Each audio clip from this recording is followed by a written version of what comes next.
And Stephen K. Peeples here with Marty Jourard, and wanted to talk with you about the VH1 reunion video that was done in 2004. It's the first time the classic Motels lineup was reunited in like 18 or 19 years. What was that experience like? They just walked in with cameras, or walked up to your front door, knocked on the door with cameras, and said, "Hey, we want to do this. Are you up for it?" What was that like? Well, it was truly an ambush, but it had been set up very cleverly by some people at VH1. At this point, I was teaching piano. I was a piano teacher and other instruments, but mostly piano. So I got a call from some woman, Ann Shapiro or something. "Hi, I want to learn how to play a song for my husband. I want to learn how to play Rhapsody in Blue on piano." So I immediately started laughing. I go, "I cannot teach you Rhapsody in Blue. I'm a pop musician." She goes, "Oh, well, that doesn't matter. Just, I just want to get started, a basic lesson." And I'd given basic lessons to all kinds of people. You just say, these are the scales, the most basic thing. I could do it in my sleep.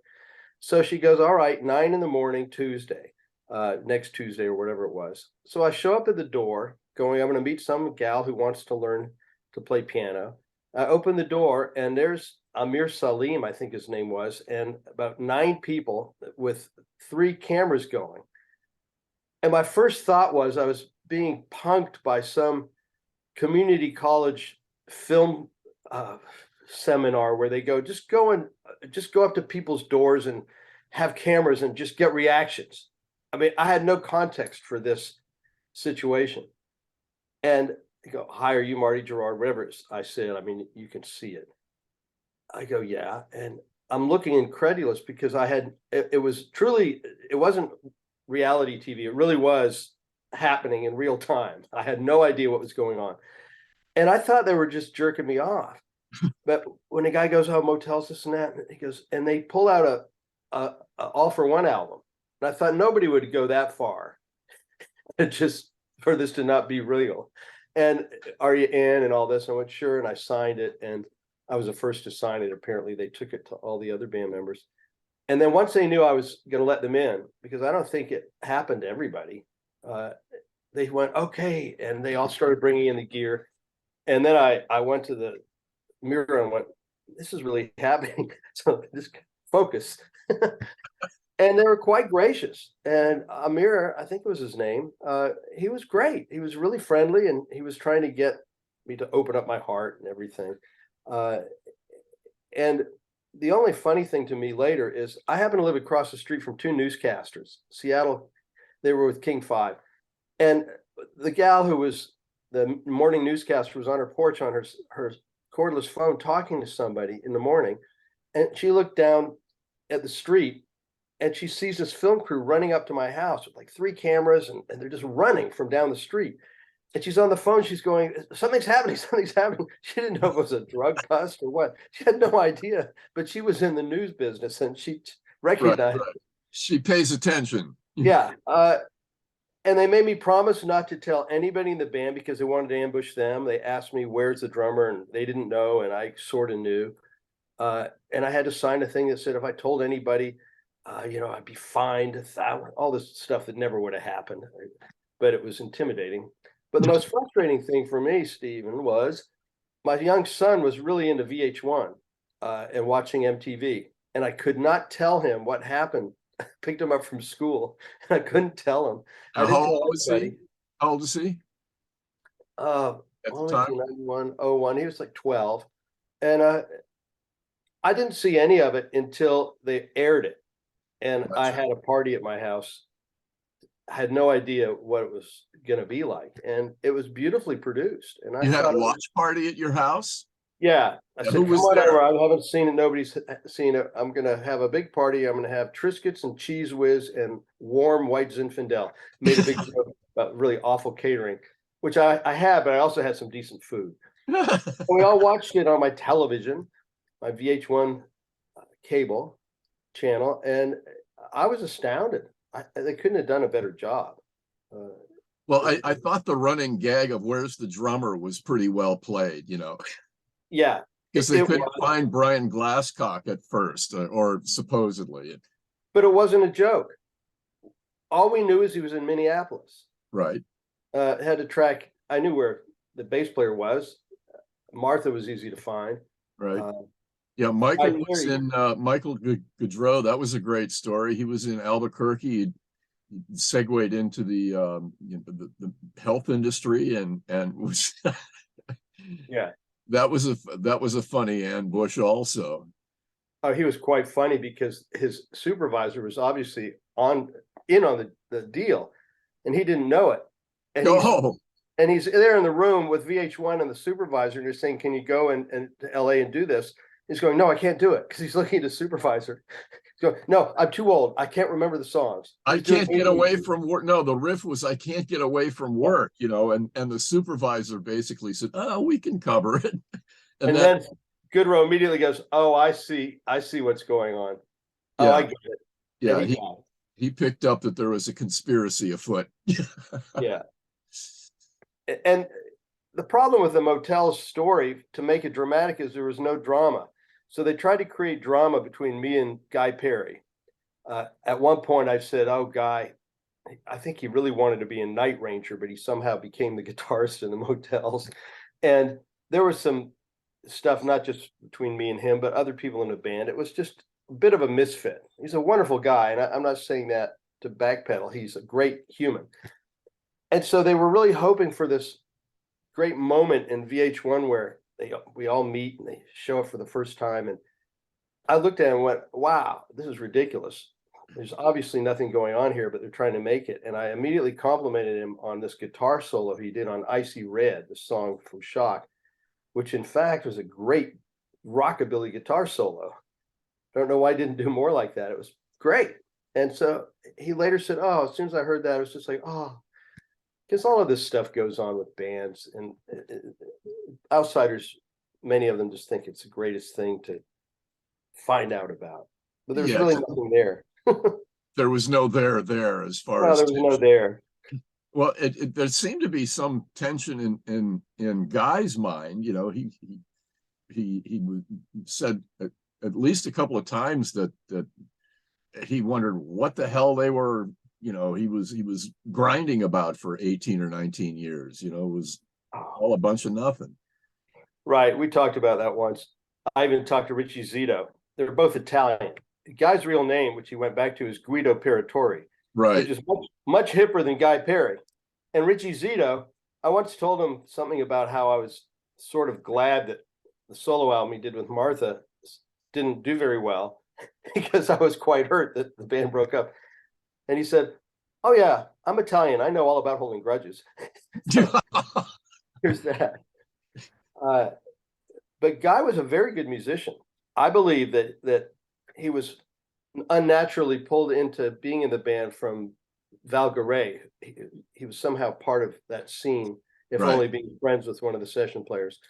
And it's all old history. It doesn't matter. Yeah. Well, I think when you guys actually set up in the studio and started playing, it was a little rough. Yeah. But well, I have this notebook where I list all these people who are auditioning to be the Motels guitar player. And one of them was a guy that played Salisbury Hill on a Peter Gabriel song. Very good player. That didn't happen. Some guy with his last name was Nine, the number 9. And they all seemed really bizarre. Some of them were quite nice. There was 8 of them. For some reason, I wrote down what kind of shoes they were wearing. That was my reference point.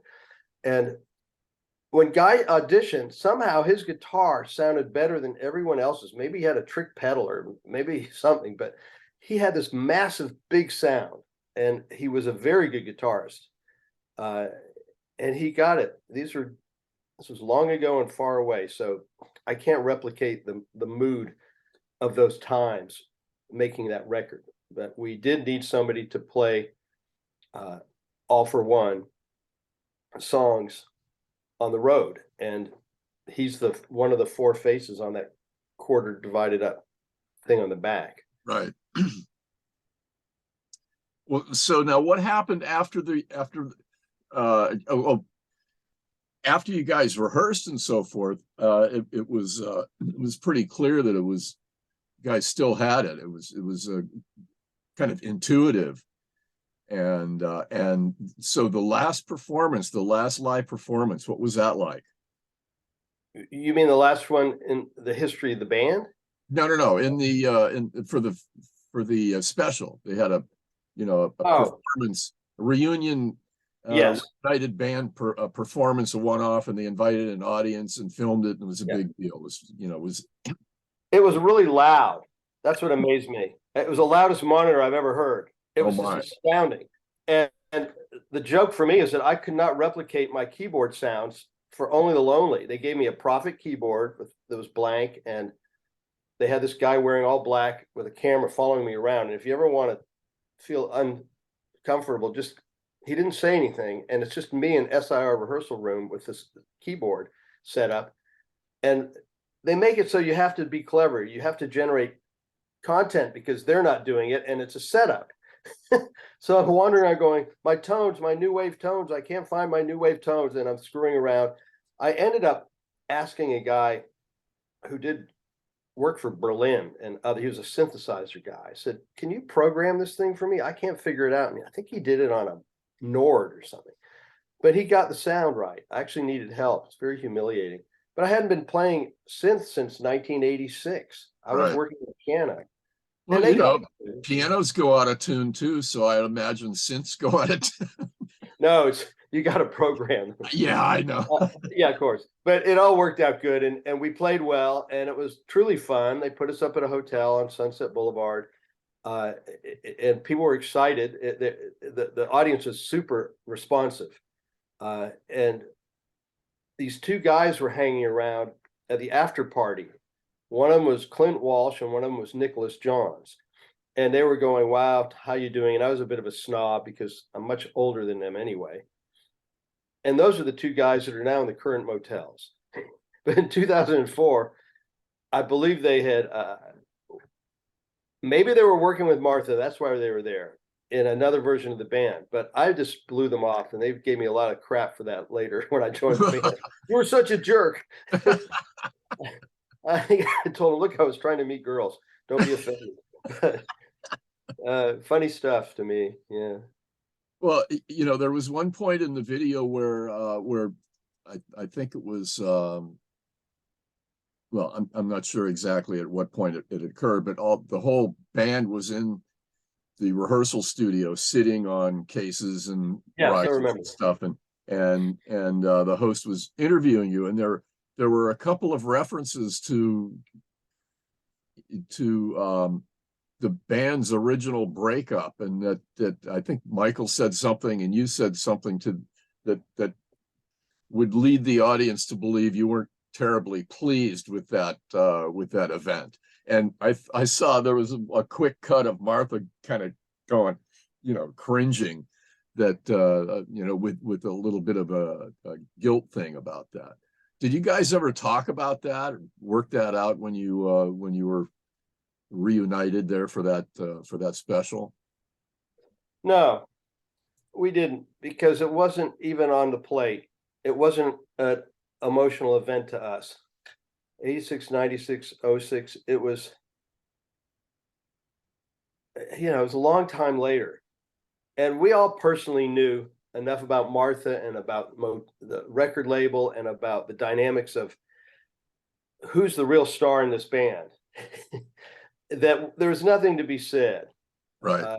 We knew enough about Martha's personality that she was incapable, I think, at that time in her life of having a clean break, of saying, hey, guess what? It's over. Goodbye. I'm going to make a solo album.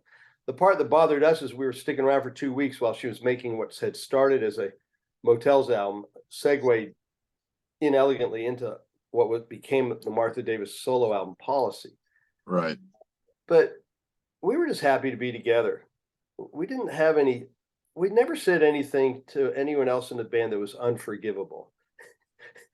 That's good. That's good. Bridges were not burned completely. No. And well, that's a redundancy, but what was there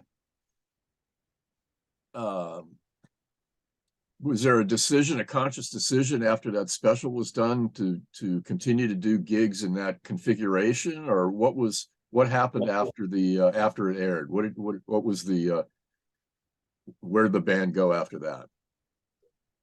Absolutely nothing was concluded or planned whatsoever.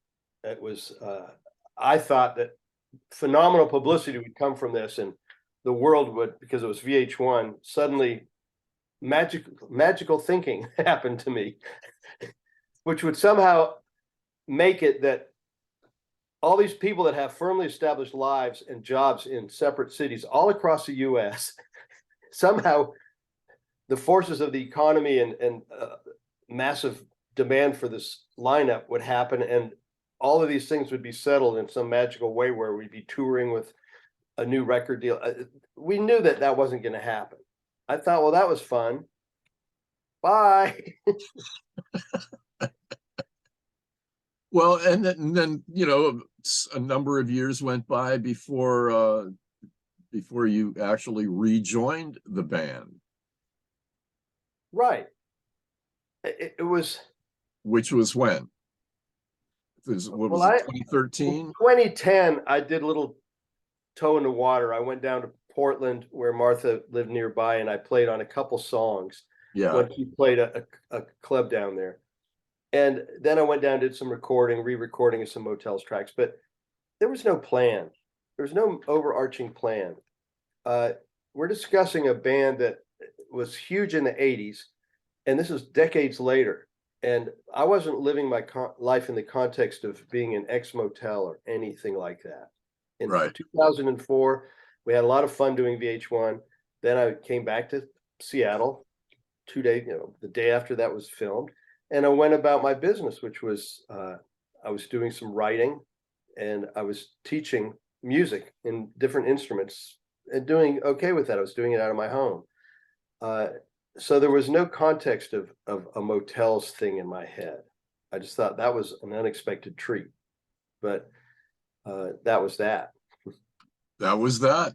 Yeah. Well, thanks for talking with us about bands Reunited and the Motels edition of that. I thought it was a really fun to watch, and as you say, production-wise, it was really well done. It was nicely edited, very tight, and I highly recommend it to everyone who's watching this. It's available on YouTube. Just search it out.